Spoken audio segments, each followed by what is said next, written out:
All right guys, आज है Sunday और संडे के दिन आपको अगर अपडेट नहीं दी तो ना मेरे चैनल का पर्पस पूरा नहीं हो सकता। सो गाइज चलिए एंटरटेनमेंट पर्पस के लिए आज के हम अपडेट्स कवर करते हैं। सो गाइज फर्स्ट अपडेट आता है नीक वॉकर की तरफ से, और जैसे कि पता है अभी 4 वीक्स में वो कम्पीट करने वाले हैं और उन्होंने फ्लैटेस्ट फिजिक शो करी अपनी। हालांकि वो इतने ज़्यादा मस्कुलर लगते हैं, इतने ज़्यादा उनके मसल्स राउंडेड है अभी कि वो फुल ही दिखते हैं आपको। उनका आप ये फिजिक को फ्लैट कह ही नहीं सकते, बट अगर आप अच्छी तरीके से देखोगे जब वो मोस्ट मस्कुलर कर रहे हैं, चेस्ट कितनी दब जा रही है, जो वो फ्रंट डबल बाइसेप कर रहे हैं, लैट्स कितने मतलब उतने ज़्यादा खुल नहीं रहे जितने एज यूजुअल खुलते हैं। सो ये फ्लैट फिजिक भी हो सकती है या फिर फास्टेड जो कार्डियो होता है उसके बाद जो अपडेट देते बॉडी बिल्डर्स वो वाली फिजिक भी हो सकती है। बिकॉज नीक वॉकर के अभी कार्ब्स तो कम ही होंगे, आप सभी को पता है। अभी वो फैट कट डाउन पे फोकस कर रहे होंगे, तो ये उनकी one of the flattest physique हो सकती है।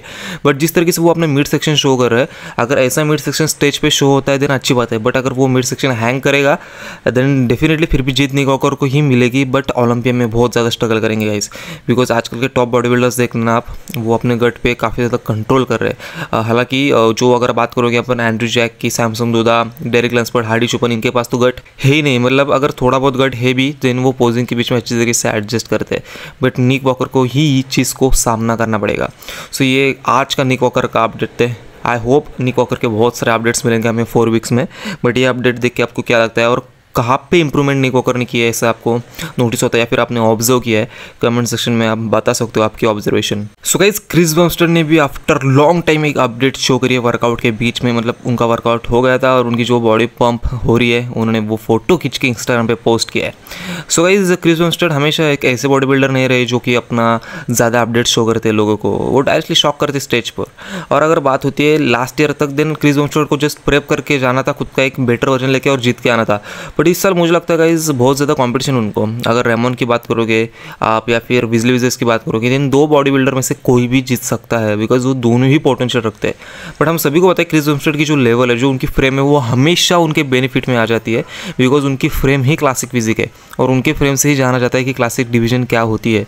और आपने अगर देखा होगा क्रिस बमस्टर को फर्स्ट ओलंपिया से देन 2019 से कभी उन्होंने 2019 या फिर 2017 से जब वो कम्पीट कर रहे थे तब से उन्होंने कभी ऑफ कंडीशन नहीं दिखाई, और यही उनकी खासियत है। और अगर इस साल भी बिल्कुल ऑन आते हैं, बिल्कुल फील्ड कंडीशन लेके आते हैं, देन इस साल भी उनका जीतना फिक्स है, ऐसा मेरा अनुमान है। आप लोग क्या प्रेडिक्ट करते हो कि इस साल विजली उनको हरा देंगे या फिर रेमन हरा देंगे? आप कमेंट सेक्शन में ज़रूर बताना। बाकी फिजिक कैसी लग रही है? मुझे तो ऑन पॉइंट लग रही है जैसे हमेशा उनकी लगती है। हालांकि शोल्डर्स एंड आर्म्स थोड़ी बड़े लग रहे हैं, हो सकता है कि अभी उनका ऑफ सीजन चल रहा हो इसलिए। बट इस साल क्या नया देखने मिलेगा क्रिस बमस्टर की तरफ से, आपको क्या लगता है? आप कमेंट सेक्शन में ज़रूर बताना। तो दोस्तों गुडविटो ने 2 प्रो शोज़ में कम्पीट करा था और उनको क्वालिफिकेशन चाहिए था ओलंपिया 2024 का, डेफिनेटली इसलिए उन्होंने कम्पीट करा था। बट दोनों शोज़ में वो हार गए, दोनों शोज़ में वो सेकंड आ गए। सो गाइज आपको लगता है कि वो तीसरा शो ट्राई करेंगे? बिकॉज बॉडी भी थक चुकी होती है, आपको पता लगातार अगर आप 2-2 हफ्ते में कंपीट करोगे और उसके बाद अगर वो नेक्स्ट शो में भी कंपीट करते और जीतते उसको अगर, देन फिर भी ओलंपिया में वो अपना पीक हिट नहीं कर पाएंगे। मतलब ऐसी कंडीशंस एज यूजुअल होती है, बट गुडविटो के साथ हमने देखा है कि वो कंडीशन आ जाते हैं हार्डी जैसे, वो मैनेज कर देते सारी थिंग। और अगर आज वो कंपीट करते हैं कोई 1-2 हफ्ते के बाद शोज़ में ना ओलंपिया के लिए, फिर भी उनके पास काफ़ी टाइम पड़ा है, तो वो अच्छे तरीके से बॉडी को रेस्ट दे सकते हैं।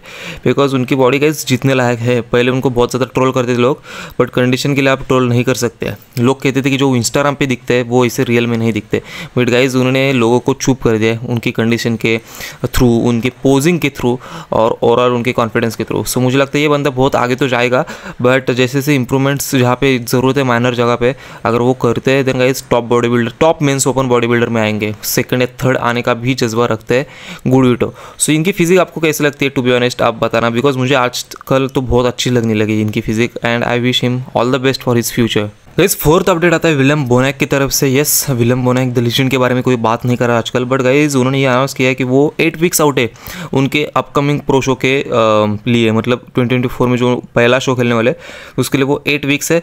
और गाइस खास बात तो ये है कि उन्होंने अपना कोच चेंज कर दिया और उनके कोच है अभी बॉस ऑफ आउटलॉ।